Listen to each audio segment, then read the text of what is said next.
स्वागत है आप सभी का सौरभ स्टडी पॉइंट में। तो आइए डेली की तरह हम आप लोगों के लिए लेकर के आए हुए हैं बाल विकास एवं शिक्षा शास्त्र से कुछ महत्वपूर्ण प्रश्न जो एग्जाम में पूछे जा सकते हैं। तो आइए देखते हैं, शुरू करते हैं। हमारा पहला प्रश्न क्या दिया गया है कि बच्चों के संदर्भ में विकास के अंतर्गत आते हैं। तो बच्चों के संदर्भ में विकास के अंतर्गत आते हैं। तो आइए बात कर लेते हैं। पहला ऑप्शन है कि केवल गुणात्मक परिवर्तन, दूसरा ऑप्शन है केवल मात्रात्मक परिवर्तन, तीसरा ऑप्शन हमारा यहाँ पर दिया गया है कि गुणात्मक एवं मात्रात्मक परिवर्तन दोनों, और चौथा ऑप्शन हमारा क्या दिया गया, ना ही गुणात्मक और ना ही मात्रात्मक परिवर्तन। तो अगर हम बात करें यहाँ पे राइट ऑप्शन के बारे में, तो थर्ड ऑप्शन हमारा करेक्ट हो जाएगा कि बच्चों में विकास जो है वो गुणात्मक और मात्रात्मक दोनों रूप में होता है। तो इस तरह से जो हमारा तीसरा ऑप्शन हो जाएगा क्या हो जाएगा, करेक्ट हो जाएगा। आइए बढ़ते हैं अगले प्रश्न पर। अगला प्रश्न है हमारा यहाँ पर, निम्नलिखित में से कौन सा एक विकल्प सूक्ष्म गत्यात्मक कौशल का उदाहरण है। तो सूक्ष्म गत्यात्मक कौशल का उदाहरण क्या है, आइए बात करते हैं। पहला ऑप्शन है लिखना,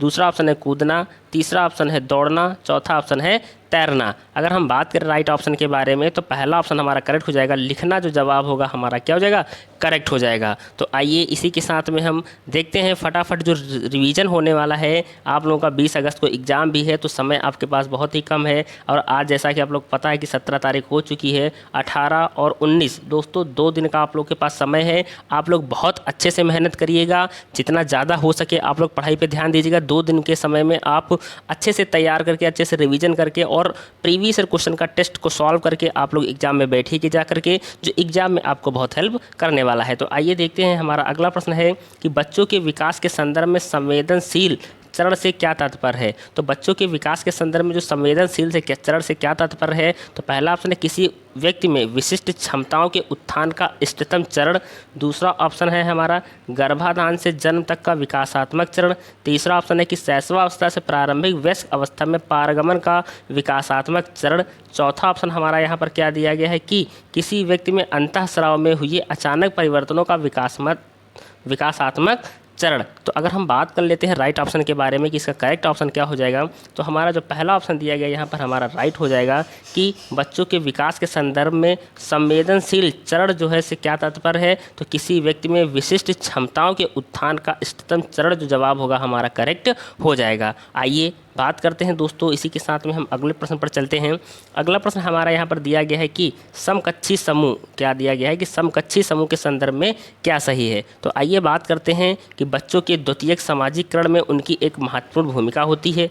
दूसरा ऑप्शन हमारा है कि बच्चों के सामाजिकरण में उनकी कोई भूमिका नहीं होती है। तीसरा ऑप्शन हमारा है कि बच्चों के सामाजिकरण में उनकी लघु लेकिन निरर्थक भूमिका होती है। तो अगर हम बात कर ले यहाँ पे राइट ऑप्शन के बारे में, जो समकक्षी समूह होते हैं तो उसमें बच्चों के द्वितीयक सामाजिकरण में उनकी एक महत्वपूर्ण भूमिका होती है। तो इस तरह से जो हमारा पहला ऑप्शन हो जाएगा क्या हो जाएगा, राइट हो जाएगा। आइए बात कर लेते हैं हम यहाँ पर हैं अगले प्रश्न के बारे में हमारा क्या रहने वाला है। तो देखते हैं अगला प्रश्न, जैसा कि हम लोग यहाँ पे देख पा रहे होंगे कि इनमें से कौन सी उप अवस्था लॉरेंस कोहलबर्ग के नैतिक विकास की पारंपरिक अवस्था के अंतर्गत आती है। तो इनमें से कौन सी उप अवस्था है जो लॉरेंस कोहलबर्ग के नैतिक विकास के पारंपरिक अवस्था के अंतर्गत आती है। तो अगर हम बात कर लें यहाँ पर ऑप्शन के बारे में, तो पहला ऑप्शन है कि अनुदेशन, उद्देश्य एवं आदान प्रदान, दूसरा ऑप्शन है सार्वभौमिक नैतिक सिद्धांत, तीसरा ऑप्शन हमारा यहाँ पर दिया गया है कि अनुबंधन, नैतिकता एवं अधिकार व कानून, चौथा ऑप्शन है कि सामाजिक सरोकार और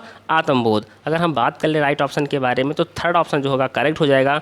अनुबंधन, नैतिकता एवं अधिकार व कानून जो जवाब होगा हमारा राइट हो जाएगा। तो आइए इसी के साथ में हम बढ़ते हैं अगले प्रश्न पर कि अगला प्रश्न हमारा क्या रहने वाला है। तो आइए बात कर लेते हैं कि समायोजन घटित होता है। क्या क्वेश्चन है कि समायोजन जो है वो घटित होता है जब बच्चे अपने अनुभवों को वर्तमान स्कीमाओं में सम्मिलित करने के लिए उनका रूपांतरण करते हैं, गलत हो जाएगा।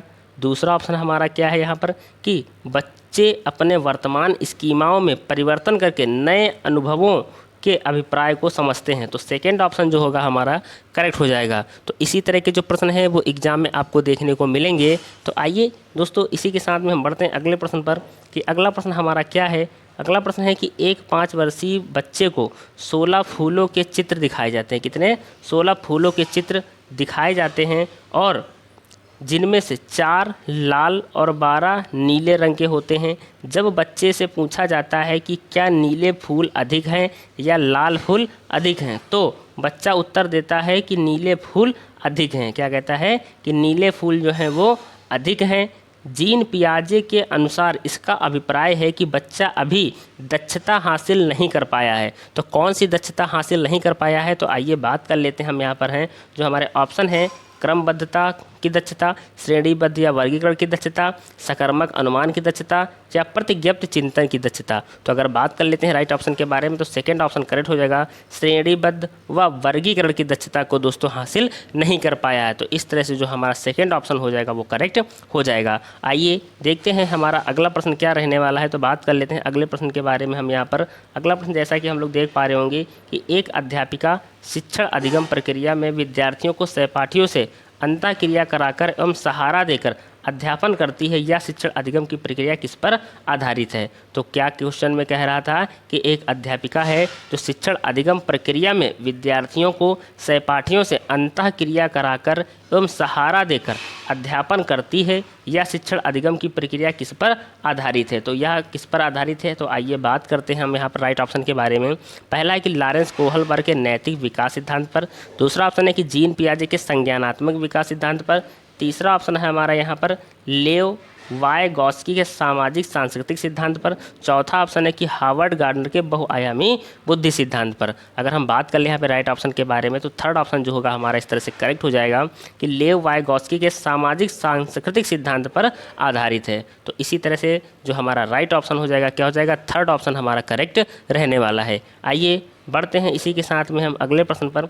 अगला प्रश्न जैसा कि हमको यहाँ पर देखने को मिल रहा है कि प्रगतिशील शिक्षा में पाठचर्या के उद्देश्य को महत्व देते हैं। तो प्रगतिशील कक्षा में पाठचर्या के उद्देश्य को महत्व देते हैं तो कौन देते हैं? रटना और स्मृति, सत्ता के प्रति अनुकूलता, आलोचनात्मक चिंतन, और चौथा ऑप्शन हमारा क्या है यहाँ पर?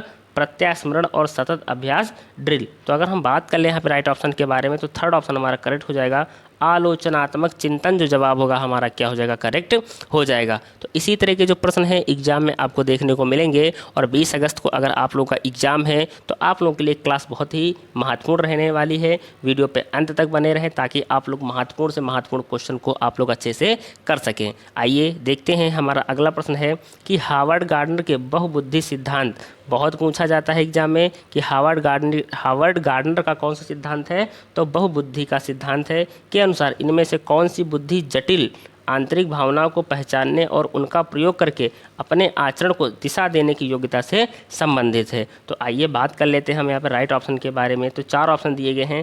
पहला है कि अंतर्वैयक्तिक बुद्धि, दूसरा है कि अंतःवैयक्तिक बुद्धि, तीसरा ऑप्शन है कि भाषात्मक बुद्धि, चौथा है कि प्राकृतिक बुद्धि। अगर हम बात कर ले राइट ऑप्शन के बारे में तो सेकंड ऑप्शन हमारा जो होगा वो करेक्ट हो जाएगा। तो जो बुद्धिमत्ता वस्तुता के बारे में अगर हम बात करें यहाँ पर कि जो सीखा जाता है उससे नए उपाय सीखने, उपयोग करने, उत्पादन करने और सोचने, तर्क करने, प्रश्न करने और निष्कर्ष निकालने की क्षमता को दोस्तों जो हम लोग क्या कहते हैं? बुद्धिमत्ता वस्तुता कहते हैं। तो इस तरह से जो हमारा अंतःव्यक्तित्व बुद्धि का जो ऑप्शन होगा वो हमारा क्या हो जाएगा? करेक्ट हो जाएगा। आइए इसी के साथ में हम बढ़ चलते हैं अगले प्रश्न पर। अगला प्रश्न हमारा क्या दिया गया है तो आइए देखते हैं कि क्या रहने वाला है। अगला प्रश्न है यहाँ पर जैसे कथन ए में दिया गया है, क्या दिया गया है कि कथन ए में है कि कक्षा में प्रिंट समृद्ध वातावरण का सृजन बहुत महत्वपूर्ण है। कक्षा में प्रिंट समृद्ध वातावरण का जो सृजन है वो बहुत ही महत्वपूर्ण है। तर्क में दिया गया कि उपकारी वातावरण भाषा विकास में अर्थपूर्ण भूमिका निभाता है। सही विकल्प चुनें। तो इस तरह से अगर हम बात कर लेते हैं यहाँ पे राइट ऑप्शन के बारे में कि इसका करेक्ट ऑप्शन क्या हो जाएगा तो हमारा पहला ही ऑप्शन राइट हो जाएगा। ए और आर जो हैं वो दोनों सही हैं, जिसमें दोस्तों तर्क और जो हमारा कथन दिया गया था ये दोनों जो है वो पूरी तरह से राइट हैं और आर जो है वो ए की सही व्याख्या भी करता है। तो इस तरह से जो पहला ऑप्शन हो जाएगा हमारा क्या हो जाएगा? करेक्ट हो जाएगा। आइए देखते हैं हमारा अगला प्रश्न क्या है। अगला प्रश्न जैसा कि यहाँ पे देखने को मिल रहा है कि शब्द का प्रयोग जैविक अंतरों के लिए होता है जबकि शब्द का प्रयोग उन विशेषताओं और स्वभावों के लिए होता है जिसे कि एक विशिष्ट सांस्कृतिक पुरुषों और महिलाओं के लिए उपयुक्त मानती है। तो शब्द का प्रयोग जैविक अंतरों के लिए और जबकि शब्द का प्रयोग उन विशेषताओं और स्वभावों के लिए होता है जिससे कि एक विशिष्ट सांस्कृतिक पुरुष और महिलाओं के लिए उपयुक्त मानती है। तो तो अगर हम बात कर लें यहाँ पर ऑप्शन के बारे में, तो पहला ऑप्शन है लिंग और जेंडर, दूसरा ऑप्शन है जेंडर लैंगिकता, तीसरा ऑप्शन है जेंडर और लिंग, चौथा ऑप्शन है लैंगिकता और जेंडर। तो अगर हम बात कर लेते हैं यहाँ पे राइट ऑप्शन के बारे में, तो पहला ऑप्शन जो होगा हमारा करेक्ट, लिंग और जेंडर जो जवाब होगा करेक्ट हो जाएगा। तो इसी तरह के जो महत्वपूर्ण प्रश्न हैं एग्जाम में आपको बारी बारी से देखने को मिलेंगे। तो आइए बढ़ चलते हैं हम अगले प्रश्न पर। अगला प्रश्न हमारा क्या रहने वाला है, तो देखते हैं कि बहुभाषी कक्षा के लिए निम्नलिखित में से कौन सा कथन सर्वाधिक उपयुक्त होगा। तो बहुभाषी कक्षा के लिए निम्नलिखित में से कौन सा कथन सर्वाधिक उपयुक्त होगा। तो पहला ऑप्शन हमारा जो दिया गया है, क्या दिया गया है कि स्कूल को केवल उन्हीं छात्रों की भर्ती करना चाहिए जो स्कूल द्वारा निर्धारित अनुदेश की भाषा में संवाद कर सकते हैं। दूसरा ऑप्शन हमारा क्या दिया गया है कि शिक्षक को सभी भाषाओं का सम्मान करना चाहिए और छात्रों को उस भाषा में संवाद करने के लिए प्रोत्साहित करना चाहिए जिनका प्रयोग करने में उन्हें आसानी हो। दूसरा ऑप्शन हमारा यहाँ पर क्या दिया गया है, आइए बात करते हैं। अगला ऑप्शन हमारा है कि शिक्षक को उन छात्रों को दंडित करना चाहिए जो स्कूल द्वारा निर्धारित अनुदेश की भाषा के अलावा अन्य भाषाओं में संवाद करते हैं। चौथा ऑप्शन हमारा यहाँ पर है कि स्कूल द्वारा निर्धारित अनुदेश की भाषा में ही सभी का मूल्यांकन होना चाहिए। तो अगर हम बात कर ले इसमें राइट ऑप्शन के बारे में, इसका जो सेकंड ऑप्शन हो जाएगा हमारा करेक्ट हो जाएगा कि शिक्षक को सभी भाषाओं का सम्मान करना चाहिए और छात्रों को उस भाषा में संवाद करने के लिए प्रोत्साहित करना चाहिए जिनका प्रयोग उन्हें करने में आसानी हो। तो इस तरह से जो सेकंड ऑप्शन हो जाएगा हमारा राइट रहने वाला है। तो आइए इसी के साथ में हम बढ़ते हैं अगले प्रश्न पर।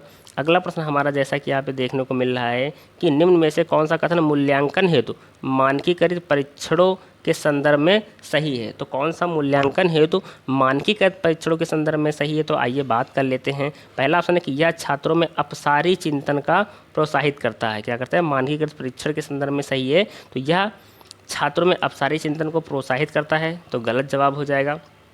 दूसरा ऑप्शन है कि वे मूल्यांकन के सख्त ढांचों संरचनाओं पर आधारित है। क्या है कि वे मूल्यांकन के सख्त ढांचों संरचनाओं पर आधारित है। तो इस तरह से जो हमारा इसका सेकंड ऑप्शन हो जाएगा क्या हो जाएगा, करेक्ट हो जाएगा। तो दूसरा ऑप्शन जो होगा वो हमारा इसमें राइट रहने वाला है। आइए देखते हैं हमारा अगला प्रश्न क्या है।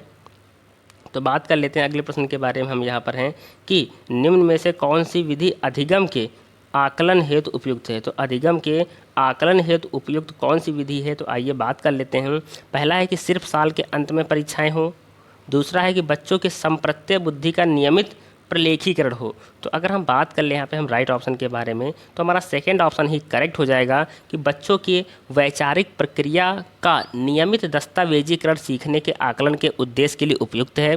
तो छात्रों ने कुछ नया सीखा है, इस समस्या को हल करने का व्यवहार है, यह सीखने के सिद्धांत नियमों और तथ्यों के स्तर पर अधिक महत्वपूर्ण है। तो इस तरह से जो हमारा सेकेंड ऑप्शन हो जाएगा करेक्ट हो जाएगा। आइए बढ़ते हैं। हमारा अगला प्रश्न क्या दिया गया है, जैसा कि हम लोग देख पा रहे हैं यहाँ पर कि एक अध्यापिका अपने विद्यार्थियों को गणित के सवालों के उत्तर तक पहुंचने की प्रक्रिया को व्याख्या करने के लिए बढ़ावा देती है।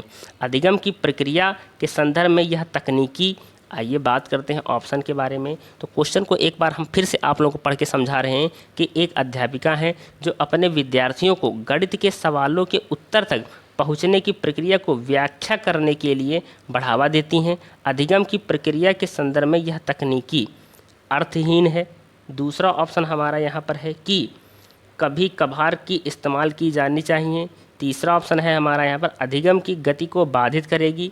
चौथा ऑप्शन है कि अधिसंज्ञानात्मक कौशल के विकास में मददगार है। तो अगर हम बात कर लें राइट ऑप्शन के बारे में, तो हमारा चौथा ऑप्शन जो होगा वो राइट हो जाएगा, अधिसंज्ञानात्मक कौशल के विकास में मददगार है। तो चौथा ऑप्शन इस तरह से जो हमारा राइट रहने वाला है। इसी तरह के प्रश्न आपको जो महत्वपूर्ण प्रश्न हैं वही प्रश्न हम आप लोगों को करा रहे हैं। सीटेट में अगर आप लोगों का 20 अगस्त को एग्ज़ाम है तो दोस्तों विश्वास करिए, अगर आपने सभी क्लासें की हैं और बहुत अच्छे से तैयार की हैं तो बहुत अच्छा स्कोर आप लोग करने वाले हैं। आइए बढ़ते हैं। हमारा अगला प्रश्न क्या दिया गया है, तो बात कर लेते हैं अगले प्रश्न के बारे में हम कि समावेशी शिक्षा किन विद्यार्थियों के लिए अधिगम के उपयुक्त स्तर मान रखती हैं। तो समावेशी शिक्षा किन विद्यार्थियों के लिए अधिगम के उपयुक्त स्तर मान रखती हैं। तो पहला ऑप्शन है सृजनात्मक, दूसरा ऑप्शन हमारा यहाँ पर दिया गया है सौलीन, तीसरा ऑप्शन है अधिगम विकार और चौथा ऑप्शन हमारा यहाँ पर क्या दिया गया है कि मानसिक रूप से चुनौतीपूर्ण। तो अगर हम बात कर लें यहाँ पे राइट ऑप्शन के बारे में, तो चौथा ऑप्शन हमारा करेक्ट हो जाएगा। पहला, दूसरा, तीसरा, चौथा, मतलब जो भी हमको ऑप्शन दिए गए हैं वो सभी क्या हो जाएंगे, राइट हो जाएंगे। आइए बात करते हैं अगले प्रश्न पर। तो दोस्तों अगर हम यहाँ पे समावेशी के बारे में बात कर लें कि समावेशी शिक्षा क्या होती है, तो समावेशी शिक्षा प्रतिभाशाली, आत्म केंद्रित, अधिगम, विकार और बौद्धिक रूप से विकलांग छात्रों के लिए सीखने के उचित मानकों को बनाए रखती है। तो यह व्यक्तिगत या एक छोटे समूह में या आमने सामने सीखना, सिखाने और सोचने में अंतर वाले बच्चों के लिए यह शिक्षा बहुत मददगार है। तो इस तरह से जो हमारा दोस्तों चौथा ऑप्शन जो था, जिसमें पहला, दूसरा, तीसरा और चौथा चारों ऑप्शन हमारे क्या हो जाएंगे, करेक्ट हो जाएंगे। आइए अगला प्रश्न देखते हैं हमारा क्या रहने वाला है। तो अगला प्रश्न है यहाँ पर कि एक ऐसी दशा जिसमें कोई बच्चा पढ़ते समय कुछ अक्षरों और कुछ शब्दों को हटा देता है या प्रतिस्थापित करता है, फिर उल्टा कर देता है, कहलाती है। तो क्या कहलाती है? तो अगर हम बात करें ऑप्शन के बारे में, पहला ऑप्शन है वाचन वैकल्य, दूसरा ऑप्शन हमारा यहाँ पर क्या दिया गया है कि स्वलीनता, तीसरा ऑप्शन है अधिगम असहायता, चौथा ऑप्शन है अवधान न्यूनता, अतिक्रियाशीलता, विकार। अगर हम बात कर लें यहाँ पे राइट ऑप्शन के बारे में, तो पहला का हमारा जो ऑप्शन हो जाएगा वो राइट हो जाएगा, वाचन वैकल्य, या इसको दोस्तों हम लोग क्या बोलते हैं, डिसलेक्सिया, क्या बोलते हैं, डिसलेक्सिया भी इसको हम लोग बोलते हैं। तो इस तरह से जो हमारा पहला ऑप्शन हो जाएगा क्या हो जाएगा, करेक्ट हो जाएगा। आइए देखते हैं हमारा अगला प्रश्न क्या रहने वाला है। तो बात कर लेते हैं अगले प्रश्न के बारे में हम यहाँ पर कि बिंदु अपने आप से परियोजनाओं पर कार्य करने के लिए बहुत उत्साहित है। बिंदु जो है वो अपने आप से परियोजनाओं पर कार्य करने के लिए बहुत उत्साहित रहती है। वह मौलिक एवं अभिसारी समाधानों की खोज कर लेती है। वह मौलिक एवं अभिसारी समाधानों की खोज कर लेती है। ये गुण उसकी ओर संकेत करते हैं। ये गुण जो हैं वो किसकी ओर संकेत करते हैं? तो आइए हम बात कर लेते हैं ऑप्शन के बारे में। तो पहला जो हमारा ऑप्शन है स्वकेंद्रीयता, दूसरा ऑप्शन है सृजनात्मक, तीसरा ऑप्शन है बाह्य अभिप्रेरणा, चौथा ऑप्शन है हमारा संज्ञानात्मक विलंबता। अगर हम बात करें यहाँ पे राइट ऑप्शन के बारे में, तो हमारा सेकंड ऑप्शन जो होगा वो करेक्ट हो जाएगा, सृजनात्मकता इसका जवाब जो होगा वो हमारा सही रहने वाला है। तो आइए इसी के साथ में हम बढ़ते हैं अगले प्रश्न पर। अगला है कि आंशिक दृष्टि वाले विद्यार्थियों के लिए निम्न में से कौन सा अधिगम सामग्री उपयुक्त है? तो आंशिक दृष्टि वाले विद्यार्थियों के लिए निम्न में से कौन सा अधिगम सामग्री जो है वो सबसे उपयुक्त है? तो पहला ऑप्शन है बड़े प्रिंट पे छपी पुस्तकें, दूसरा ऑप्शन है त्रिआयामी मानचित्र और चार्ट, तीसरा ऑप्शन हमारा यहाँ पर दिया गया है कि छोटे प्रिंट वाले कार्यपात्रक, और चौथा ऑप्शन जो हमारा यहाँ पर दिया गया है सॉफ्टवेयर जो कि मूल पाठ को वाक्य में परिवर्तित करते हैं। तो अगर हम बात कर लें यहाँ पे राइट ऑप्शन के बारे में, तो हमारा जो सेकंड ऑप्शन हो जाएगा क्या हो जाएगा, करेक्ट हो जाएगा। पहला, दूसरा और चौथा जो जवाब होगा हमारा क्या हो जाएगा, राइट हो जाएगा। पहला, दूसरा और चौथा जो हमारा जवाब हो जाएगा वो चारों क्या हो जाएंगे, करेक्ट हो जाएंगे। तो इस तरह से तीनों ऑप्शन हमारे जो होंगे वो राइट रहने वाले हैं। आइए बात कर लेते हैं हम अगले प्रश्न पर चलते हैं कि अगला प्रश्न हमारा क्या रहने वाला है। तो अगला प्रश्न है कि कक्षा में बच्चों के अधिगम को सहयोग देने के लिए निम्न में से कौन सी योजना प्रभावशाली नहीं है? तो कक्षा में बच्चों के अधिगम को सहयोग देने के लिए निम्न में से कौन सी योजना प्रभावशाली नहीं है? तो आइए बात कर लेते हैं। पहला ऑप्शन है कि समप्रत्यय नक्शों के निर्माण में बच्चों की सहायता, दूसरा ऑप्शन हमारा यहाँ पर है कि बच्चों को स्मृति सहायक विधियों और खंडीकरण के उपयोग की सीख, तीसरा ऑप्शन हमारा यहाँ पर है कि बच्चों को प्रश्न के उत्तर की निष्क्रिय नकल उतारने के लिए कहना, चौथा ऑप्शन है कि बच्चों को अपने सहयोगियों के साथ बैठकर सीखने को प्रेरित करना। आइए हम बात कर ले यहाँ पर अगर राइट ऑप्शन के बारे में, तो हमारा जो थर्ड ऑप्शन हो जाएगा दोस्तों राइट हो जाएगा कि बच्चों को प्रश्न के उत्तर की निष्क्रिय नकल उतारने के लिए कहना। तो इस तरह से जो थर्ड ऑप्शन हो जाएगा हमारा क्या हो जाएगा, करेक्ट हो जाएगा। आइए देखते हैं हमारा अगला प्रश्न है। अगला प्रश्न है कि निम्नलिखित में से कौन सा सवाल प्रक्रियात्मक ज्ञान से संबंधित है? तो आइए बात कर लेते हैं कि कौन सा जो ज्ञान है वो प्रक्रियात्मक ज्ञान से संबंधित है। पहला ऑप्शन है अमेरिका की राजधानी क्या है, दूसरा ऑप्शन है कि मानचित्र और ग्लोब में क्या अंतर है, तीसरा ऑप्शन हमारा यहाँ पर है कि 3 अंकों वाली संख्याओं को जोड़ने का तरीका क्या है, चौथा ऑप्शन है कि प्रकाश संश्लेषण की परिभाषा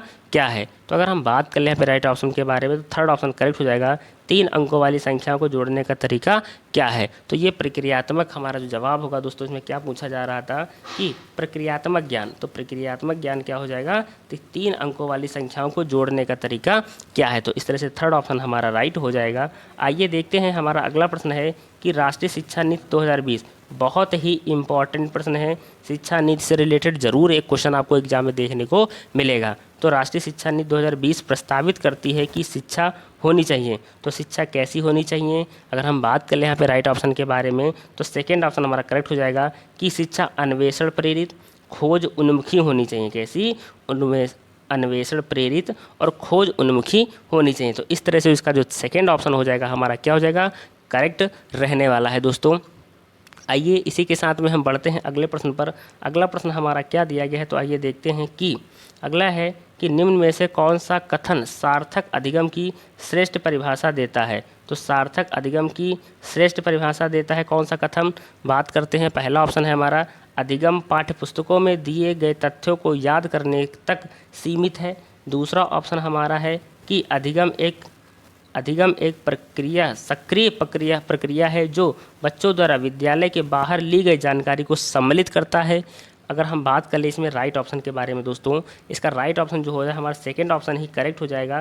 क्वेश्चन में क्या पूछ रहा था कि कौन सा कथन सार्थक अधिगम की श्रेष्ठ परिभाषा देता है। तो सार्थक अधिगम की जो श्रेष्ठ परिभाषा देता है वो सेकंड ऑप्शन देता है कि अधिगम एक सक्रिय प्रक्रिया है जो बच्चों द्वारा विद्यालय के बाहर ली गई जानकारी को सम्मिलित करता है। तो इस तरह से जो हमारा दूसरा ऑप्शन हो जाएगा हमारा राइट हो जाएगा। आइए बात कर लेते हैं हम अगले प्रश्न पर कि अगला प्रश्न हमारा क्या रहने वाला है। तो देखते हैं अगले प्रश्न में पूछा जा रहा है यहाँ पर कि समस्या समाधान के संदर्भ में किसी समस्या को एक ही तरीके से प्रस्तुत करने पर अटक जाना क्या कहलाता है। कि समस्या समाधान के संदर्भ में किसी समस्या को एक ही तरीके से प्रस्तुत करने पर अटक जाना तो क्या कहलाता है। तो आइए बात कर लेते हैं। पहला ऑप्शन हमारा प्रक्रियात्मक स्थिरता, दूसरा ऑप्शन है अनुक्रिया समुच्चय, तीसरा ऑप्शन है अनुरूपक चिंतन। तो अगर हम बात कर ले राइट ऑप्शन के बारे में, तो पहला ऑप्शन जो होगा हमारा करेक्ट हो जाएगा, प्रक्रियात्मक स्थिरता जो जवाब होगा क्या हो जाएगा, करेक्ट हो जाएगा। तो इसी तरह के जो प्रश्न हैं आपको एग्जाम में देखने को मिलेंगे।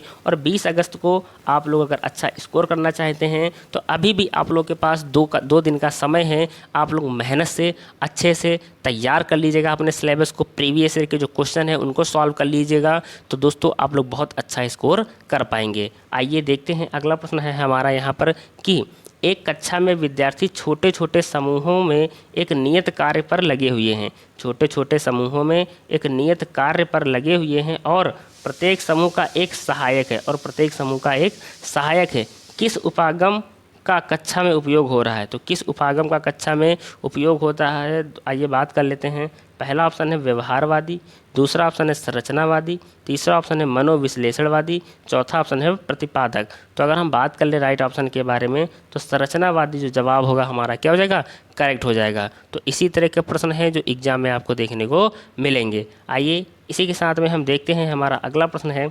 अगले प्रश्न के बारे में बात कर लेते हैं कि समस्या के समाधान की वह प्रणाली जिसमें लक्ष्य से आरंभ करके क्रमशः पीछे की तरफ चलकर हल तक पहुंचा जाता है कहलाती है। क्या है कि समस्या के समाधान की वह प्रणाली जिसमें लक्ष्य से आरंभ करके क्रमशः पीछे की तरफ चलकर हल तक पहुंचा जाता है कहलाती है। तो क्या कहलाती है। तो आइए बात कर ले हम यहाँ पर राइट ऑप्शन के बारे में। तो पहला ऑप्शन है अनुरूपक, दूसरा ऑप्शन है कि उन्हें कार्य को बार बार दोहराने के लिए कहना चाहिए जब तक कि वे गलती करना छोड़ ना दें। तो इस तरह से जो हमारा सेकंड ऑप्शन हो जाएगा हमारा करेक्ट रहने वाला है कि क्वेश्चन में क्या कह रहा था। क्वेश्चन में आइए देखते हैं कि जिसमें लक्ष्य से, क्या क्वेश्चन में कह रहा है कि समस्या के समाधान की वह प्रणाली जिसमें लक्ष्य से आरंभ करके क्रमशः पीछे की तरफ चलकर हल तक पहुंचा जा सकता है, क्या कहलाती है। तो क्या कहलाती है कि उन्हें कार्य को बार बार दोहराने के लिए कहना चाहिए जब तक कि वे गलती करना छोड़ ना दे। तो इस तरह से जो हमारा दूसरा ऑप्शन हो जाएगा हमारा करेक्ट